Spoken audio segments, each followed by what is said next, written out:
Well, listen, Biggie documentary came out. I got a story to tell. One of my favorite Biggie songs of all time. And I don't know, one of them 6'5". Anyway, that's a song that I reference consistently. Whenever I'm trying to talk about exactly how perfect Biggie was at storytelling, I refer to that one song, A Story to Tell, specifically because of the fact that he spends a whole song rhyming and telling you a story, telling his boys a story, right? And then at the end of that song, he's talking to them casually about what just happened, about what you just heard in the rap. And that is genius. I mean, if there's a course in colleges to study that shit, that would be the song to go ahead and do it. Anyway, we're going to talk about the Biggie documentary. I got a story to tell right here on Film Fan right now.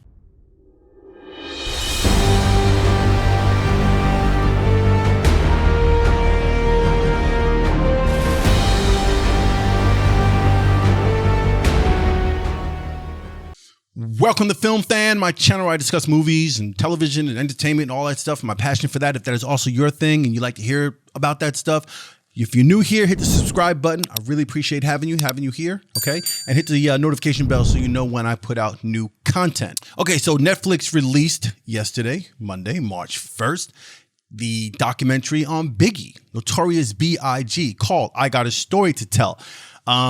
It's crazy how shit just happens. It just days just go. I didn't even know this documentary was coming out. I just got like a notification for it saying Biggie documentary. I was like, what? There's a Biggie documentary?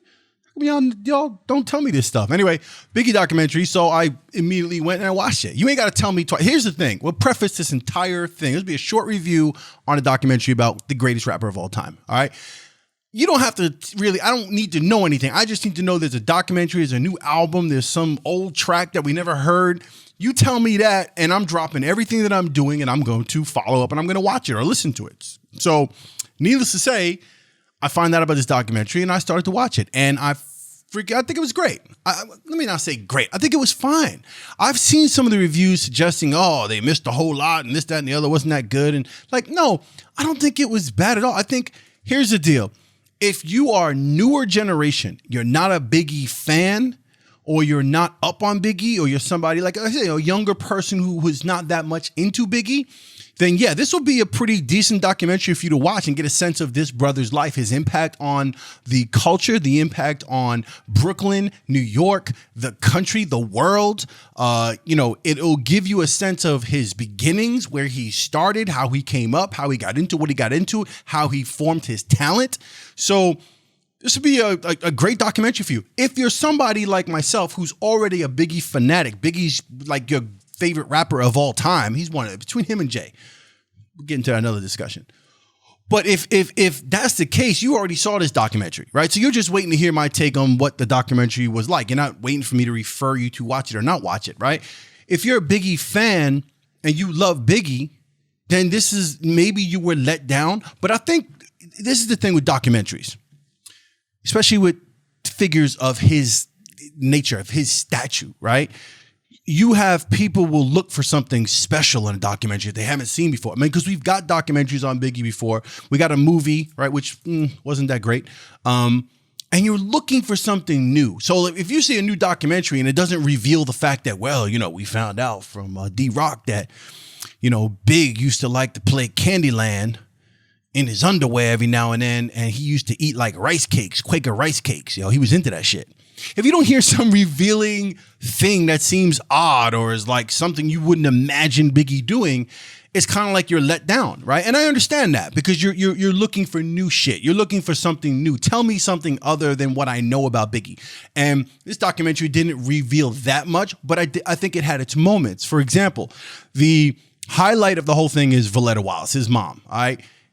Every time she spoke, all the moments with her on camera were fantastic. And the revelation of, him going back and forth to Jamaica every summer or whatever it was with his mom, and then connecting with his uncle in that way and showing that I didn't know and that I hadn't really been privy to before. I hadn't really seen that before. So that was something. Then the revelation of that whole Max Roach kind of thing where like his neighbor, the jazz dude, puts him on to Max Roach in jazz and understands rhythm and how Max Roach used to play and how Biggie used that in his rhyme and his cadence and the way he delivered stuff. It was on beat. It was a certain way he did things. I thought that was magical. I thought that was the highlight of the entire documentary. We could have ended the documentary right there for me, and I'd be like, oh shit, I never knew that. That makes sense, because the way that brother could spit, and effortlessly. I always use that word with Biggie, effortlessly.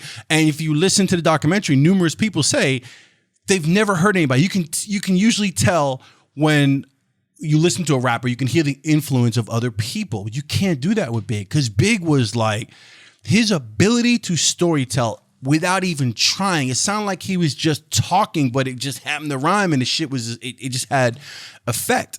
So yeah, those moments in the film, in the documentary, were fine.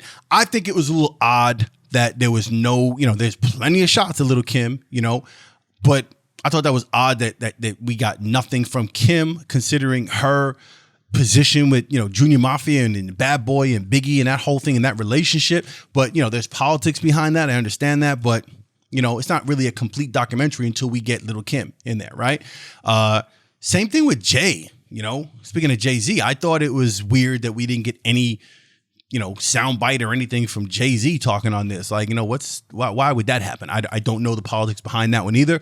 What I will say is, for those of you who are looking at the documentary with like that skeptic eye of sort of like, all right, this shit was kind of like whatever, you're not going to learn anything new when your executive producer is P. Diddy, AKA, or formerly known as Puff Daddy at the time, right? He's going to control the narrative and control what you do and do not know, and what happened behind the scenes with this, that, and the other, including his, that unfortunate night that Big was taken from us and he was murdered. And all the speculation and all the theory behind that, I'm not even delving into that at this point. I'm just pointing out the fact that as executive producer, you got Diddy.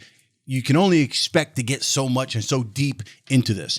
What I enjoyed, again, the revelation, the whole thing with him and his mom going back and forth to Jamaica, his uncle, his neighbor who was a jazz musician, I thought that was great. I thought it did its job.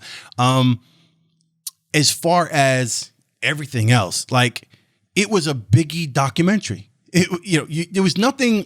There was nothing, you look at some of these documentaries sometimes where they focus on the negative. Like, I just saw the Tiger Woods documentary like maybe a month or so ago, and that was like all about his scandal, pretty much. I mean, it was mostly about the relationship with his father, and then they dogged his father out, and then they made it all about his scandal with women.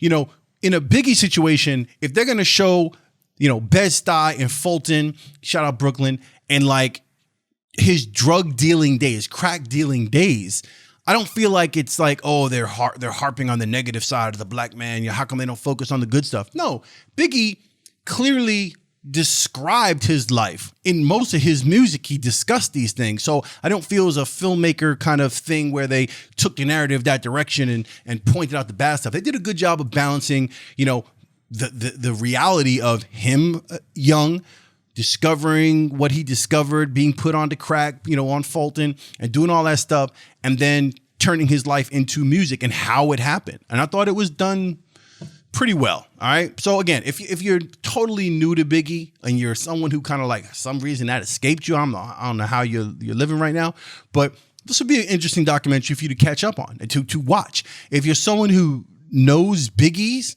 like life already and you already know all these details, there'll be a few things you find interesting, few shots, the crazy shaky cam of D-Rock, which, shout out D-Rock for getting all that footage and having all that stuff. See, back in the day, I remember cameras like, they were much bigger. They were different. They weren't 4K. So that footage was not the same way. But, yeah, I thought it was good, and I'm a New Yorker, and Brooklyn, Fort Greene, that was my hood for 10, 12 years, Fort Greene, Clinton Hills, Bed-Stuy. So for me, that's all that just resonates that much more. You see a Biggie documentary, anything related to Biggie, and you just feel that love, you feel that pride and that New York thing kick in. So anyone who's feeling that, you're definitely I think you won't have a problem with the documentary. I think if you hate it, it's only because, I don't know, you feel like you got let down because they didn't tell you some other crazy shit about Biggie that you didn't already know. But it's worth a watch. If you haven't seen it, go ahead and check it out. It's streaming on Netflix. And that's all I need to say about that. I was going to start rhyming and shit. That's the other thing. You watch this and instantly, I watched this